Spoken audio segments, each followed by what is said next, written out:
बिस्मिल्लाहिर्रहमानिर्रहीम ला इलाहा इल्लल्लाह मुहम्मद रसूलुल्लाह। दोस्तों आ एक छोटी छोटी जी फ्रिज नज़र आती पी पीली साइड बैक साइड इसका प्लग नज़र आ गया। आ जी तार ने तो साड़ी कंप्रेसर ते लग के ते फिर अंदर जा रही है कंप्रेसर लग के। आ जी तार ने एक मोटर की रिलेत लग के ते कुत्ते चली गई है ना। पहले रिलेत लगी रिलेत लग के ते जेड़ा इसका न्यूट्रन उत्ते चला गया, जेड़ा फेस इसका डायरैक्ट उत्ते चला गया। हम अस अंदर चलते हैं, अंदर बंद दिखांदा दस आ फ्रिज का मार्का आ मेरी थर्मोस्टेट जी तार ली है। आ थर्मोस्टेट इसकी आती है। आ थर्मोस्टेट के पॉइंट न आ पॉइंट जो साडा ना आ 6 नंबर आ पॉइंट दवा नज़र आता पियो ना। आ 4 नंबर पॉइंट है, आ नाल उत्ते लिखे हुए इंदा। आ 3 नंबर पॉइंट है ते आ जी तार है ना ब्राउन आ 6 नंबर पॉइंट से लगी है। आ जी 4 नंबर पॉइंट से लगी है। आ सीधी जी है ना आ बल्ब का होल्डर है।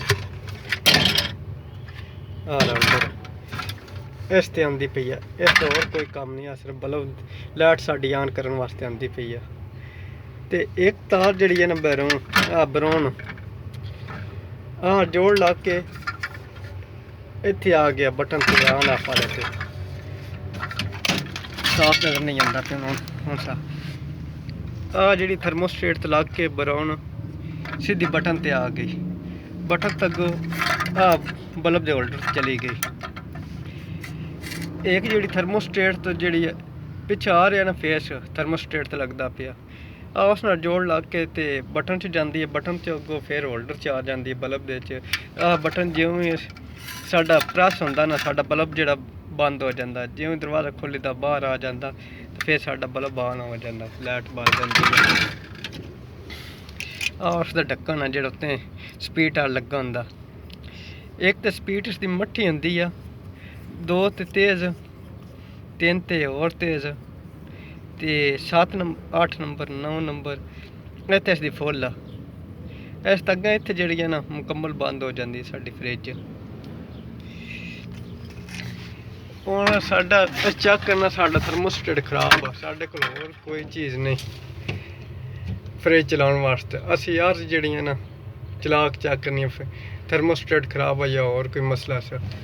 ब्राउन तार ते काला कलर तार असी जिहड़ियां दो आपस च जोड़ ला दिता तो फिर अस स्विच लावांगे, स्विच लाया साडी फ्रिज चल जाती है ना, फिर असी आ जो थर्मोस्टेट इसका नवा लैके ला देवांगे। जिस तरह उतारना उस तरह ही ला देना। मैं टाइम की बचत वास्ते पहले ही खोल लिया, मैं आके वीडियो ज़्यादा लंबी ना हो जाए। आ जी तार है ना इसका कोई काम नहीं, आ सिर्फ अर्थ वास्ते लगी हुई है, ग्राउंड की तो है ना। बाहर के मुल्कों च लगी होंगी तो पाकिस्तान ज़्यादातर कोई नहीं लगी होंगी। आ जी तार होंगी है ना एक वो सीधी थर्मोस्टेट तो होंगी। थर्मोस्टेट समझो तुम ऑन ऑफ वाला बटन फ्रिज का, जो इतों ऑन कर दी है मोटर साड़ी ऑन हो जाती है, जो थर्मोस्टेट बंद कर दी है ना साड़ी मोटर थले बंद हो जाती है। इसका सिस्टम होंदा कूलिंग नाल, जितना टैंपरेचर इसका असी एडजस्टमेंट किया होंदा ना उत्थे जाके ते अस बंद कराना होंदा फ्रिज ने। आ जो सुराख है इस सुराख च दी जो कैपरी जी होंदी है ना हो गई है, वो जी तार दे नाल पूछल जिहा बने होंदा सीधे दे विच आ जाए। पिछली साइड ते प्लेट लगी हुई है ते आ इस तरह खाना। आ बिल्कुल सादी जी फ्रिज है, ये कोई जो ज़्यादा लंबा चौड़ा काम नहीं, इसनी जी इतने काम है। बस पिछले सोच तो जी 2 तारा आउंदियां न वो सीधी एक जी मोटर ते लग जाती है, मोटर की रिलेत लग के उत्ते आ जाती है, नीली तार उत्ते आ जाती है। दूसरी जी तार वो डायरैक्ट उत्ते आंदी पई है सोच तो ਤੇ ਫਿਰ ਆ ਥਰਮੋਸਟੇਟ ਤੇ 4 ਨੰਬਰ ਤੇ ਥੱਲੇ ਜਾ ਰਹੀ ਹੈ, ਮੋਟਰ ਦੀ ਓਵਰਲੋਡ ਤੇ ਲੱਗ ਰਹੀ ਆ। ਤੇ ਜੇ ਤੁਹਾਨੂੰ ਨਹੀਂ ਸਮਝ ਆਏ, ਇੱਕ ਹੋਰ ਮੈਂ ਵੀਡੀਓ ਬਣਾਈ ਆ ਤੇ ਉਹ ਆਪਣੇ ਚੈਨਲ ਤੇ ਚਾੜੀ ਆ। ਉਹ ਵੀਡੀਓ ਹੈ ਥੋੜੀ ਲੰਬੀ, ਉਹ ਤੁਸੀਂ ਪਲੇ ਕਰਕੇ ਦੇਖ ਸਕਦੇ ਹੋ, ਤੁਹਾਨੂੰ ਸਾਰੀ ਮਾਲੂਮਾਤ ਆ ਜਾਏਗੀ ਕਿਸ ਤਰ੍ਹਾਂ ਇਸ ਦੀ ਵਾਇਰਿੰਗ ਆ, ਕਿਸ ਤਰ੍ਹਾਂ ਕਨੈਕਸ਼ਨ, ਕਿਸ ਤਰ੍ਹਾਂ ਮੋਟਰ ਤੇ ਤਾਰ ਲਾ ਕੇ ਉੱਤੇ ਆ ਰਹੀ ਆ। खुदा हाफिज़, अल्लाह सुन दे वाले। नेक्स्ट वीडियो फिर मिलांगे।